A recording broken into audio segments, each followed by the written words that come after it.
Punca motor korang hilang power. Mesti korang selalu kena kan. Terutama motor-motor lama dah habis pulas full throttle kan. Tapi motor boleh pergi 80, 90 je. Member sebelah EFI potong tegak je kan. Malu yang baru. Tapi kau kena tahu apa punca motor korang hilang power. Biasanya apa terjadi kat motor korang. Ini antara dia. First, motor dah terlampau lama lah. Maksudnya bila motor terlampau lama ada masalah bahagian enjin. Contoh kita ambil pertama bahagian pembakaran. Piston berat, terlampau banyak kabel-kabel pembakaran apa semua pun boleh jadi antara punca motor korang pun berat. So minyak pun makin kuat. Itu pun antara punca motor kau hilang drop power lah. Belum cerita lagi bab-bab kau dari contoh macam kau punya kompres korang pun dah start kurang. Lagi valve pun start bocor apa semua. Motor timing tak lekat. Itu antara punca-punca lah motor korang hilang power sebenarnya. Kadang-kadang masalah carburetor, kadang carburetor sumbat, kadang-kadang body kalau dah kotor pun boleh jadi punca juga. Macam carburetor sumbat, kadang-kadang carburetor lama, carburetor jadi gila. So sistem minyak pun dah tak betul. Kadang-kadang motor pun semput-semput. Kadang motor jadi berat, ibarat macam minyak tu macam terlampau lebih. Itu menjadi antara punca kau punya motor sport top speed boleh hilang. Terutama banyak jadi dekat motor-motor lama. Sebab tu kadang ada servis carburetor baru okey dia punya performance kan. So nak kena check segala benda ni sebenarnya lah kalau buat melibatkan enjin sebenarnya. Kadang-kadang kau perasan kan blok lama, kenapa orang tukar blok walaupun blok tak rosak. Kadang blok lama tu kita jaga blok longgar. Blok longgar ni akan buat kau punya kompres pun mudah hilang, mudah bocor. Lepas tu kadang minyak hitam pun start makan. Itu antara punca-punca lah motor korang boleh lost power juga. Yang kedua, air filter sumbat. Air filter sumbat pun jadi punca juga. Kadang-kadang motor korang rasa berat, minyak kuat makan. Bila cek balik air filter tak pernah tukar. Air filter dia akan menapis udara habuk-habuk tu daripada luar masuk ke dalam enjin korang untuk hasilkan proses pembakaran. So bila air filter korang pun sumbat,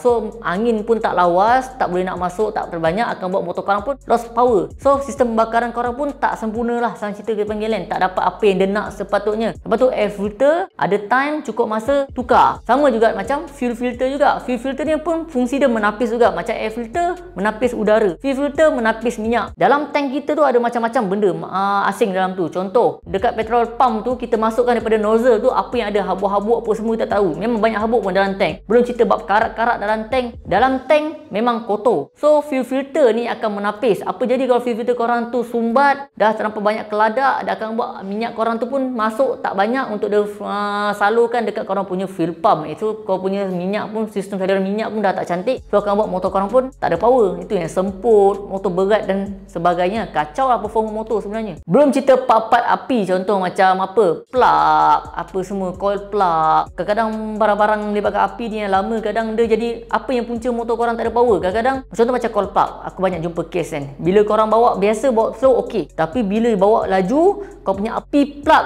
api tu jadi slow, tak kuat. Patut dia kena kuat. Makin laju kau bawa, makin rem, makin kuat punya api tu kan. Tapi dia makin lemah. Itu akan buat kau punya api tak support. Itu pun jadi punca juga. Kau punya power motor kau tu drop juga sebenarnya. Engine overheat, itu pun jadi punca juga. Kau kena faham. Untuk dapatkan power maksimum, dia ada suhu-suhu tertentu. Engine terlampau sejuk tak boleh. Engine terlampau panas sampai overheat pun tak boleh juga. So power tak ada. So apa punca motor-motor jadi overheat ni kan? Boleh kacau performance korang. Contoh kipas tak jalan. Contoh coolant korang tu dah, dia punya fungsi sebagai penyujuk tu dia macam dah tak efisien. Sebab apa? Coolant terlampau lama. So coolant pun ada expired maksimum 2 tahun. Bila lebih 2 tahun, coolant tu ibarat macam jadi air. Tak ada chemical additive yang untuk support kau punya cooling system. Belum cerita lagi kau punya flow apa semua tu. Itu antara juga yang kacau juga sebenarnya. Belum cerita lagi part-part yang penting macam kipas, radiator jarang masalah sebenarnya. Tapi yang paling selalu bermasalah kipas. Kipas paling penting lah. Memang kita bawa motor memang akan ada angin pada luar support, tapi tak cukup. Kipas tu akan dah pusing untuk sedut lagi angin lagi banyak untuk support untuk cooling system korang punya coolant dalam enjin. So kalau kipas problem apa jadi? Korang punya enjin akan cepat panas, cepat overheat, and then akan buat motor korang akan performance betul-betul drop. Belum cerita lagi akan rosakkan part-part komponen yang penting. ECU, CDI, benda-benda yang supply api korang tu pun penting juga sebenarnya. Banyak case jadi dekat part-part yang main. ECU, CDI ni ibarat macam otak kat motor korang sebenarnya. So bila diorang yang lemah, contoh bila bawa laju, api putus-putus, CDI, ECU tu masalah. So akan kacau korang punya performance habis. Ini yang banyak jadi dekat motor-motor, terutama motor-motor yang dah modified. Banyak punca, ECU kong, CDI kong. Kadang-kadang berpunca daripada mungkin elektrik korang punya, sistem elektrik korang problem sampai tangkap korang punya ECU, CDI pun boleh jadi juga. Semua berkait. Tapi kalau ECU, CDI rosak, kong, kacau performance, motor korang automatik memang hilang power. Itu yang biasa jadi. Tak semput, mati, tak pun tepu. 3 benda tu yang biasa jadi. Pemilihan exhaust yang tak betul.